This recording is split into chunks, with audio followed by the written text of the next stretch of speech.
Hello，我是小金。今天我们要一起来看看巴菲特的省钱术，一起来了解巴菲特这位超级大富豪他平常的用钱智慧。巴菲特曾经说过，不要先消费了才把剩下的钱存起来，而是要先存钱，剩下的部分才拿去花用。这样的用钱观可能颠覆了你对大富豪的印象吧。但是曾经是全球首富的巴菲特，就是一个把钱花在刀口上的彻底执行者。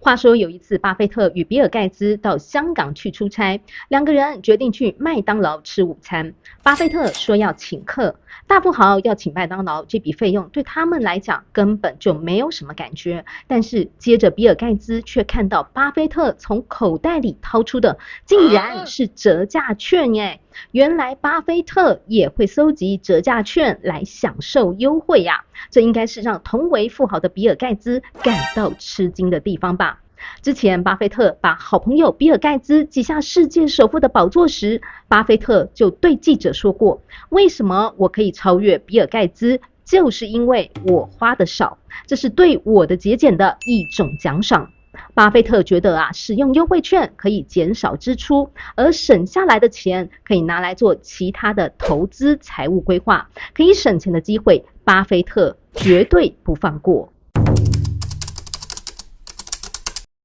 巴菲特也讲过，通常他的早餐费不会超过 3.17 美元，大概台币100块钱。这位大富豪早餐天天吃的都是麦当劳，就是上班的时候途中经过去买的，然后带到办公室去享用，跟一般上班族的日常很相像。但这还不是巴菲特最省的哦。如果当天一大早股市下跌，巴菲特就不允许自己花 3.17 元买鸡蛋、培根、乳酪松饼的早餐，而是只能花 2.95 美元，或者是再降的更少，只允许自己用 2.61 美元去买早餐，大概是相当于台币84元。会让你跌破眼镜的还有，巴菲特不像有些富豪要开最新款的名贵汽车，或是喜欢开酷炫的超跑，巴菲特最尬意的车子竟然是二手车。巴菲特的女儿还曾经讲过，父亲巴菲特喜欢买有优惠的车子，例如巴菲特就买过一台被冰雹砸坏然后修好的车子。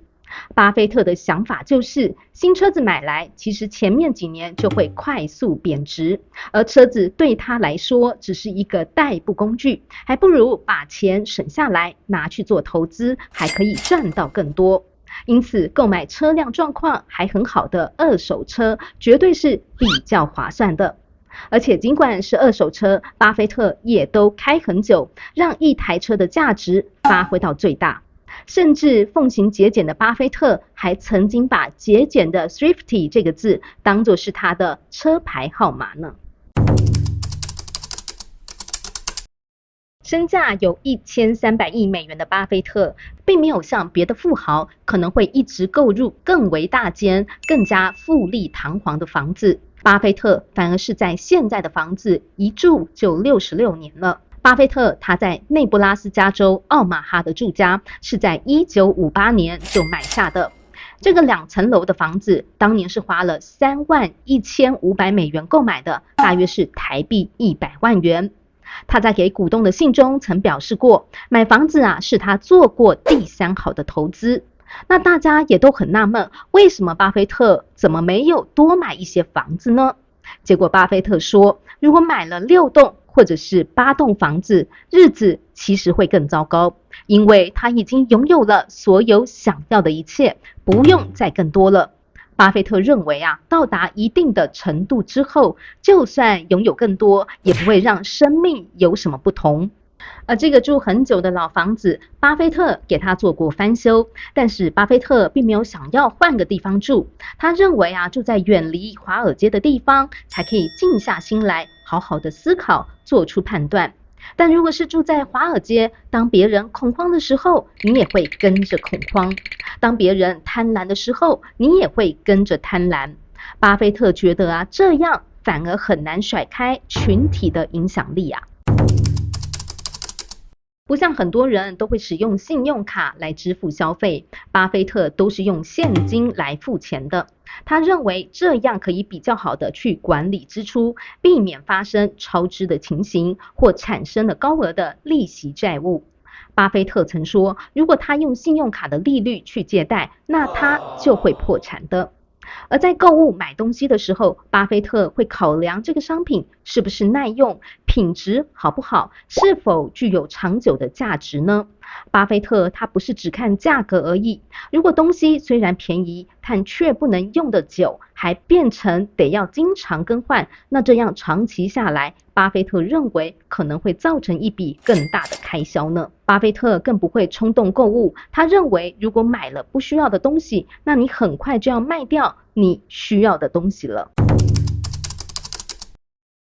当巴菲特的大女儿出生后，老婆要他买婴儿床，但巴菲特竟然是用梳妆台的抽屉改造做成了婴儿床。等到第二个孩子出生后，巴菲特依旧不肯去买，而是去跟朋友借来了一个婴儿床。而巴菲特自己使用的手机，当年是在 eBay 用不到$20就买到的三星掀盖手机。这只手机他用很久，一直到了2020年，他才开始改用 iPhone 11。不过这只新的手机并不是巴菲特掏钱买的，而是苹果执行长库克等人送给巴菲特的一个礼物。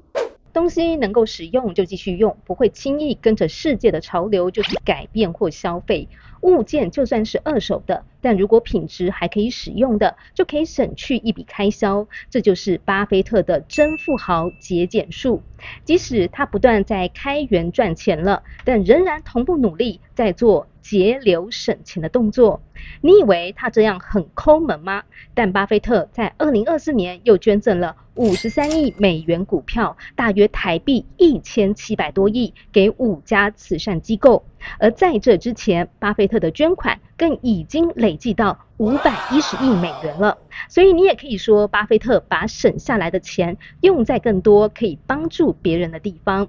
好喽，今天就聊到这了，欢迎也把影片分享给朋友，咱们下次见，拜拜喽。